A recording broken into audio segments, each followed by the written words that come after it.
parents lived in Kansas City, Kansas, and my dad worked for Kansas City Steel and Construction. He had met my mother on a job in Douglas, Arizona. They were building a smokestack for a big smelter there. The hospital I was born in was on the Missouri side of the street. Apparently, the street was a dividing line there in Kansas City. So on my birth certificate, of course, it says Missouri. I have a copy of a telegram, Western Union, from someone in Kansas City to my aunt in California. And it says something about the baby boy, or everyone's fine, or something like that. And it's dated June 30th. My baptismal certificate always said June 30th. When I was 16, I had to register for the draft, and they said, oh no, we need a birth certificate. And so I sent away for one, and when it came back, it said July 1. I don't know whether I was born near midnight or why the change in dates there, but I probably was born on the 30th, but my birth certificate says the 1st.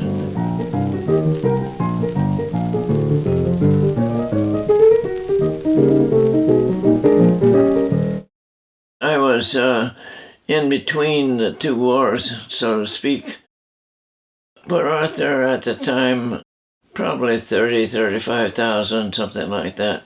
And apparently they had lots of people that volunteered or were anxious to go. They didn't have a problem with the quota. When I graduated from college, I went to work for Douglas Aircraft in Los Angeles. They immediately qualified me with a deferment, but apparently it didn't really matter too much anyway. My dad was a naval architect. Through some of his connections, he had set up an option where I could go to Naval OCS, but at the time I was married and I had a deferment. Finally decided to just keep working, which may or may not have been a good decision. I think I would have done very well in the military. I like structure and organization and rules and regulations and so forth. It probably was not a good decision, but who knows, I met my grandmother, Grandma Davis, but I have little or no recollection. Apparently, at one time, my mom and I went to live with the parents in Douglas, Arizona. My earliest recollection must have been when I lived in Port Arthur. I must have been, I don't know, maybe 10 or something like that. I ran out into the street and got hit by a car. And the people were looking at houses or something, and they didn't even realize they had hit me, and apparently they carried me for a half a block or so. Went to a preschool there, Mrs. George's preschool. I have some pictures of all of our group with our little caps on. One of the things I remember was they had a parade for whatever it was, and we had a little band, and I was to play the bass drum in the marching band. And when we got to the parade, somehow they had forgot to bring the drumsticks, so I had to play the drum with my hands. Started in kindergarten or first grade, whatever it was at that time, at St. James Parochial School. And I went there through the probably 4th or 5th grade. We moved to Orange, and my dad was working for a shipyard there during the war. They only had 7 grades at our little parochial school there, and they added 8th grade. For some reason, instead of just letting everybody work their way up, they moved everybody up a grade, so I went from 4th to 5th or 5th to 6th. The result was when we came back to Port Arthur, I was in the middle of my 8th grade. All my classmates and friends were still in the 7th grade, so I was in a class of big kids.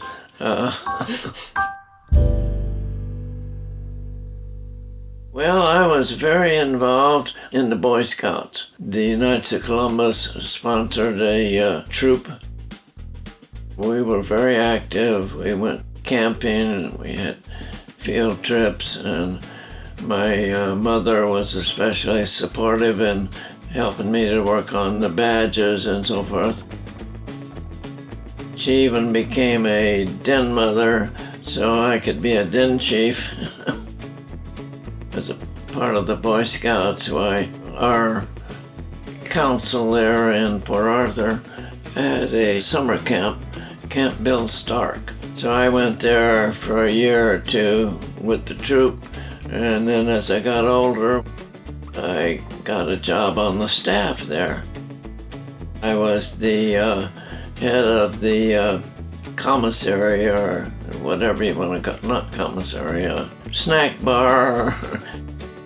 Anyway, it's a place where all the kids could go and buy goodies and so forth in between.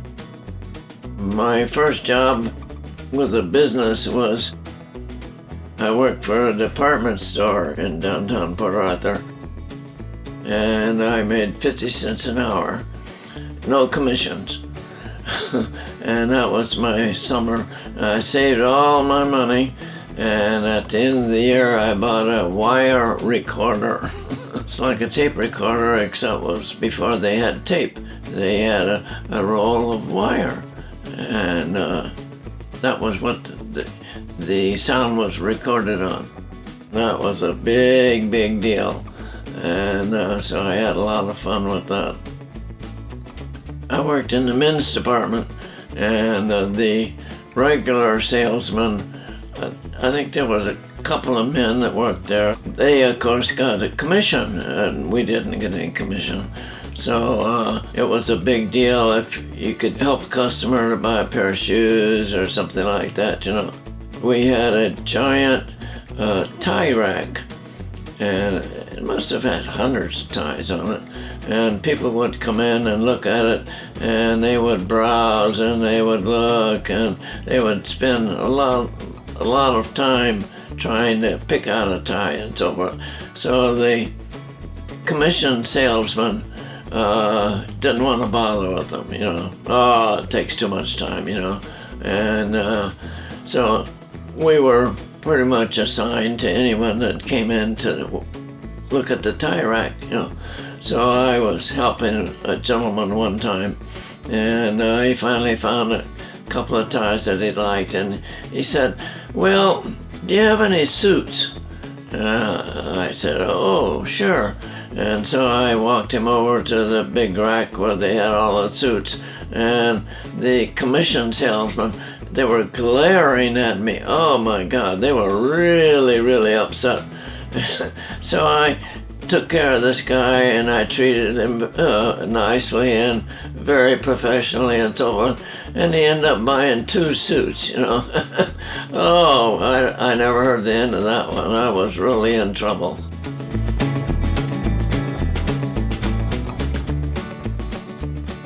Well, my dad's name is Edward, so my middle name was after him, and the last name too.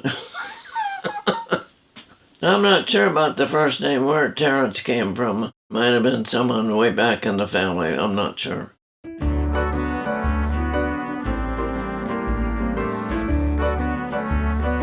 The time frame I remember the most is during World War. My dad worked at the shipyard. Apparently he had a reasonable income. When we first moved to Orange, we stayed in an apartment. It was like a 4-unit apartment building or something. Once again, I ran into the street between a couple of cars. There was a utility vehicle coming by, and I just saw it in time, and I tried to stop, but I couldn't. And I turned, and my left arm hit the truck and broke my left arm. So I was struggling with that, and it was what they call a clean break. It kept slipping off and doing like that instead of that. And so they had to re-break it one time, and it still slipped off again. Today's technology, they'll probably put a pin in it or something. But at that time, they just said, oh, well, that's okay, it'll knit together like that. And so I had a lump in my left arm. You could feel step in the bones, you know. One of my very best friends, his name was Kiki Suzuki. And curiously, his dad's hobbies were photography and amateur radio. After the war started, why he and his family disappeared. I have no idea what happened to them. Maybe they had gone to one of those camps in California or something. During that time, my parents did a lot of partying. Whenever they would be going out on a party someplace, why they would have a babysitter would come and take care of me. We used to have a lot of fun, turn the furniture upside down and shoot guns of some kind at each other or whatever, you know. I would definitely say I was closer with my mother. My father took care of me, and you know, in later years, I ended up getting an amateur radio license. I was a ham radio operator. You had to be able to send and receive, I think it was 12 words a minute in Morse code. And in order to learn that, my mother and I took a class in typing at a business college in Port Arthur. And then I took a class in Morse code. And later on, I went through a little more technical and got what they call an advanced class. I guess this must have been after the war by then. My dad was able to buy a surplus radio transmitter. Working at the shipyard in Port Arthur then, he had to make a steel tower, giant tower beside the house and with the antenna on top of it. And then I had a special room for the radio and the receiver and so forth. And it was a hobby, whatever you want to call it. You can say taking pictures is a hobby, but at that time, yeah, and my dad was very enthused, and I talked to people, of course, all over the world. It was quite an experience, and I had they call it QSL. Those are cards that you send and receive from people every place, and that was a big deal. And you'd put those up on the wall, and you'd have a big display of all the different countries that you talk to and so forth. My first license was W5NLE, and my acronym for that was Nancy Lost Everything. And because of the amateur radio and my interest in that line, why I felt that I should be an electrical engineer. My dad, being a naval architect, wanted me to pursue something engineering. So I went to a junior college when I graduated from high school in '48 in Beaumont, Texas, which was about 18 miles away, I guess. And I went there for 2 years. At that time, it was called Lamar Junior College, and it's since become a reasonably prominent four-year institution. And they, of course, send me the booklets once a year, you know. And I went there for 2 years, taking basic engineering. So when I went to the University of Texas, why, that was my field. And I did reasonably well in all the courses except for I had taken differential and integral calculus, and then the third one was, it's called applications. The first time I took it, my instructor talked about astronomy and all these esoteric kind of a things, then the exams were entirely different. And I did not pass the course. So then I had to take it again. And so I took it again, and I got a different instructor. And this instructor had an entirely different concept. He didn't pay any attention to the book. You had to get information from the lecture, which was just the opposite of the first one. And I failed the course again. And so that put me on scholastic probation. And so I ended up transferring to the University of Houston.